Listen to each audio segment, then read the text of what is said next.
Paz para todos, seja muito bem-vindo aqui ao canal e hoje vamos dar prosseguimento a essa perícope maravilhosa, esse trecho da Bíblia que se encontra no livro de Marcos, no capítulo 8, que eu acredito que nos traz grandes lições e entendimento daquilo que é a perfeita e maravilhosa vontade de Deus. Antes, eu queria apresentar para vocês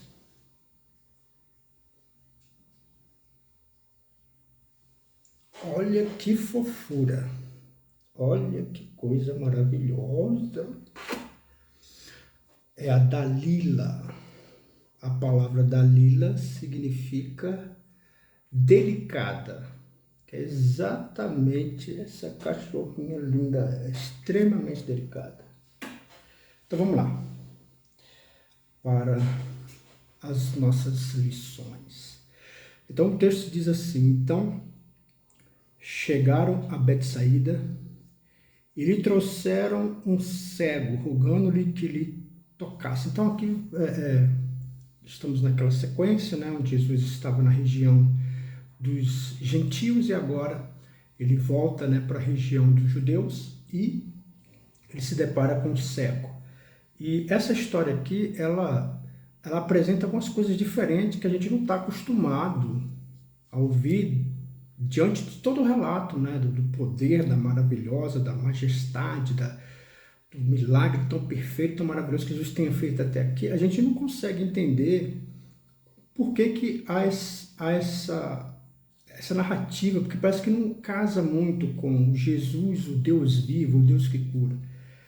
E você vai entender agora, que diz assim: Jesus, tomando o cego pela mão, levou para fora da aldeia e aplicou-lhe saliva nos olhos. Impondo-lhe as mãos, perguntou: vê alguma coisa? Este, recobrando a vista, respondeu: vejo homens como árvores e vejo andando. Então, novamente, ele pôs a mão nos olhos e ele, passando a ver, claramente ficou restabelecido de tudo e distinguia de modo perfeito.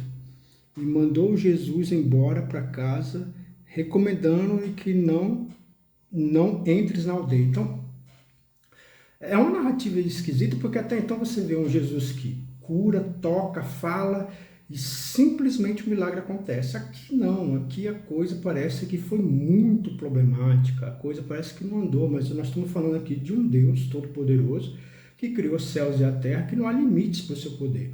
E a pergunta é por que parece que aqui o negócio empacou? Por que a coisa não andou aqui? Por que ele não só falou? Ou então por que ele não só tocou e simplesmente a coisa aconteceu?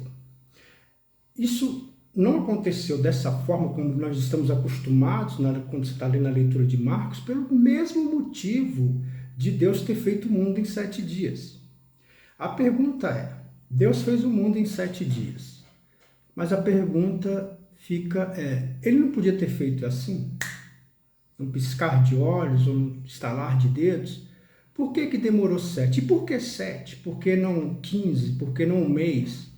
Então, a palavra de Deus, ela expõe um Deus todo-poderoso, mas que ele acha graça de nos ensinar. Então, tudo que Deus faz é por motivo é um motivo pedagógico, ele quer ensinar. E o motivo de ele ter feito o mundo em 7 dias é justamente para ensinar. Você vê que ele vai fazendo etapa por etapa, até que termina no 7º dia com um descanso. E o que Deus queria nos ensinar para nós, né? Ele queria nos ensinar que as coisas nessa vida requerem tempo, que as coisas nessa vida, ela também precisa de descanso, né? Ninguém pode viver só de trabalhar, você precisa descansar. E para cada coisa que você faz, existe uma etapa, existe procedimentos que você tem que encarar, e também quando você olha as ações de Deus, né? Você entra, você sabe que Deus é todo poderoso, então por que ele não resolve o problema? Por que ele não estala os dedos e resolve tudo? É porque tudo é um processo. Então Deus, ele nos ensina através do seu poder e da sua graça. E aqui nós estamos tratando da mesma o mesmo procedimento. Jesus ele quer ensinar alguma coisa. E aqui ele ensina coisas bem profundas e maravilhosas. Então diz assim, e levou para fora da aldeia e aplicou-lhe saliva nos olhos. Então aqui primeiro a gente vê uma coisa muito esquisita acontecendo, né? Isso já era comum com algumas pessoas, parece que Jesus ele deu mais atenção, ele agiu de forma diferente, que é algo muito corriqueiro na vida dos cristãos, né? Tem cristãos que Deus age realmente de uma forma bem diferente, né? Tem pessoas que Deus poupa essas pessoas de passarem por certos tipos de sofrimento. Já outras, Deus acha graça que você passe por ele, mas é o mesmo Deus, tanto que está sendo provado quanto está sendo glorificado, deveria dar glória a Deus, porque nós estamos servindo esse mesmo Deus que sabe o que faz, nós não sabemos de nada. E aqui você vê que ele chama esse cego à parte e ele faz algo que é muito esquisito isso aqui, porque ele pega saliva e aplica nos olhos. Tá? É uma coisa assim que uma pessoa que tem um estômago fraco, né, ficaria meio enojada, né, porque ele pegar a saliva e colocar no olho. E mais esquisita ainda, Jesus perguntando. Você nunca vê em nenhuma passagem anterior de milagre que Jesus fez, ele perguntar, e aí, está curado? Ele nunca pergunta, ele simplesmente cura e acabou. Aqui não, aqui ele pergunta, você está vendo alguma coisa? Então o que Jesus quer nos ensinar aqui? É porque muitas vezes Deus acha graça de agir de forma que a gente não espera. Deus sempre tem a forma mais comum de Deus agir, é Deus. Igual aquela passagem que está lá no livro de Salmos. Eis que eu fui moço e agora sou velho, nunca vi um justo desamparado sem nem sua descendência mendigar o pão. Essa é a maneira comum de Deus trabalhar. Deus simplesmente chama o pecador, restaura por dentro, porque esse é o ponto principal aqui, porque Deus quer fazer você se parecer cada vez mais com Cristo. Então, uma vez que há uma obra por dentro de você, isso vai fazer com que você se pareça com Cristo. E logo depois, Deus resolve o que está fora, tá? Trazendo uma estabilidade, seja ela grande ou pequena, mas é uma estabilidade. Esse é o ponto, esse é o que Deus faz, é o agir comum que Deus faz na vida de todo cristão. Mas algumas pessoas Deus acha graça de agir diferente. Deus acha graça parece que leva mais tempo, parece que a coisa é mais complexa. Deus acha graça de agir assim. Então aqui é um ensino para mim e para você, que se por um acaso as coisas não estão acontecendo de forma comum, como você ouve nos testemunhos, né, de irmãos dizendo como Deus tem agido, como Deus tem achado graça, isso não deveria te desanimar. Deus achou graça de fazer algo diferente na sua vida. Isso deveria ser motivo de honra e de glória. Nunca se esqueça que a exclusividade custa muito caro. Tudo aquilo que é exclusivo é muito caro. Dá mais trabalho para fazer. Então, muitas vezes, Deus acha graça de agir de uma forma diferente, levando mais tempo, é porque Deus está fazendo algo exclusivo, algo admirável. Então, quando a pessoa, por exemplo, é uma cristã e sofre demais de uma área, por exemplo, na área sentimental, ela está sofrendo anos. Isso não é muito comum na vida cristã. Normalmente as pessoas resolvem essas questões em 2 anos no máximo. Mas às vezes Deus está achando graça de te provar por muito tempo, mas pensa nisso, é algo exclusivo que Deus está fazendo na sua vida, que talvez vai ser bem mais significante, vai ser bem mais poderoso na hora de você testemunhar o agir e a graça de Deus, porque assim aprove Deus. E então Jesus faz essa pergunta, mas por que ele faz essa pergunta? Você está vendo? É porque ele sabia que o cego ainda não tinha sido curado.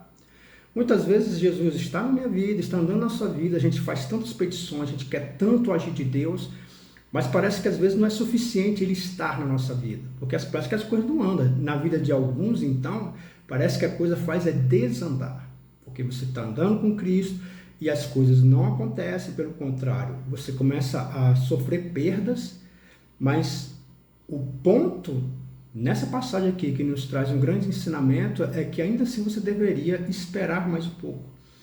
Jesus pergunta, você está vendo? Não, não estou vendo. E aí ele pergunta, e este, recobrando a vista, respondeu, vejo os homens como árvores e vejo andando. Então, a visão dele estava tudo. Ele não estava vendo claramente. Ele estava com Cristo, Jesus tinha feito a obra, mas parece que a coisa não foi muito bem feita. Ele não estava enxergando. E aqui ele disse que ele está vendo homens como árvores andando. Bem, há uma diferença gritante entre árvores e homens. Então, logo, realmente a vista dele está bem precária. Houve uma leve melhora, mas a situação continua precária, que é o que muitas vezes, quando a gente se coloca para fazer a vontade de Deus, nos colocamos, nos rendemos pela graça e misericórdia de Deus, e é exatamente isso que acontece. Às vezes as coisas não caminham, houve uma leve melhora, os problemas continuam aumentando e às vezes o desespero quer tomar conta da gente. Mas você não deve perder de vista que Jesus continua na tua vida, assim como Jesus continuava na vida dele. Jesus sabia que ele não estava vendo direito. É porque às vezes é necessário você ouvir mais a palavra de Deus. Por isso é o motivo de ele colocar saliva nos olhos. É como se estivesse deixando claro que a minha palavra é que cura. Quanto mais você se envolve com a palavra de Deus, melhor vai limpando a sua vista e você vai enxergando. Porque existe um problemaço quando a gente não vê a realidade. Quando você não quer ver a realidade. A Bíblia até chega a contar um exemplo do Sansão, que era um homem ungido por Deus, forte, poderoso, mas ele não conseguia ver a verdade, porque alguma coisa estava cegando ele, que no caso era a paixão. As paixões muitas vezes nos cegam e a gente não vê a verdade, não vê a verdade do outro. Às vezes a pessoa está falando, mas eu estou tão apaixonado que eu não estou escutando. Eu estou tão apaixonado que eu não estou vendo. Dalila, ela coloca Sansão deitado no colo e pergunta de onde vem a força. E ele vai falando, vai mentindo, né? De onde vem a força dele. Então, e ele fala, por exemplo, os meus cabelos. Se fizer as tranças no meu cabelo, eu vou perder minha força e vou ser igual a qualquer homem. E coincidentemente, quando ele acorda, o cabelo dele está todo trançado. E ele luta com os filisteus, derrota, mas ele não associa isso a Dalila. Então ele está tão cego de amor que ele não consegue ver a verdade. E muitas vezes a gente também anda nesse sentido, a gente não consegue ver a verdade. Quando você não consegue ver a verdade, as suas decisões serão precipitadas, você vai fazer bobagem. Aqui esse homem não estava vendo direito. Então Jesus falou assim, então deixa eu te lavar mais com a palavra, deixa eu continuar fazendo a obra. A grande verdade, irmão, se as coisas não estão indo tão bem, você tem que aprender a dar um tempo, a continuar crendo e a continuar dando um tempo para que Deus possa completar a obra. E aqui nessa história maravilhosa, esse cego, ele não podendo enxergar e enxergando de uma forma precária, mais uma vez Jesus vem ao socorro dele e faz uma outra ação. Então, novamente, ele pôs as mãos nos olhos e ele passou a ver claramente, ficou restabelecido e tudo distinguia de modo perfeito. E aqui é o ponto de onde você deve tomar suas decisões em relação às pessoas. É quando você consegue enxergar claramente, quando você consegue ver claramente. Aqui Jesus, ele, de uma forma didática, pedagógica, achou graça de ensinar a mim e a você que muitas coisas que são tão maravilhosas, exclusivas, perfeitas, elas requerem mais tempo. Então, se na tua vida está acontecendo alguma coisa que está demorando tanto, alguma coisa que está tendo tanta dificuldade, a palavra tenha paciência, espera Deus completar a obra. Se Deus achou graça, se aprove Deus fazer isso na sua vida, é porque existe algo exclusivo para você, algo maravilhoso que vai te dar um testemunho poderoso. Você vê isso em vários relatos da Bíblia de pessoas que servem a Deus, mas Deus escolhe alguns para fazer algo mais exclusivo, algo poderoso, e eles vivenciam algo tremendo. Eu tenho certeza que é isso que Deus quer fazer. Só esse é o motivo de as coisas estarem demorando, ou então elas não estarem andando da forma que você imagina. É porque elas vão ser algo extraordinário, que vai colocar um testemunho na sua boca que vai perdurar anos e anos. Você vai contar isso para os seus netos, para os seus filhos. Esse é o ponto dessa palavra aqui, confiar em Deus. Confiar é o ponto de entender que algumas coisas, para entrar em perfeição, requer mais tempo, requer mais trabalho. Não que ele não possa fazer num piscar de olhos ou num estalar de dedo. É simplesmente porque ele achou graça de fazer algo mais destacado na tua vida. E eu tenho certeza que no fim você vai glorificar a Deus. Espero que essa palavra tenha tocado no teu coração, que essa mensagem possa falar com você ao ponto de te dar paz para esperar, para ter calma. Nada está acabado. Pelo contrário, aquilo que está demorando é porque vai entrar uma perfeição. Amém? Fica na paz e na graça e continue aqui no canal, porque eu vou estar sempre postando mensagens, por enquanto, do livro de Marcos. Estamos no meio dessa caminhada e vamos chegar ao fim. Eu tenho certeza que você vai aprender coisas que você pode levar para a tua vida e que são bem preciosas. Até o próximo vídeo.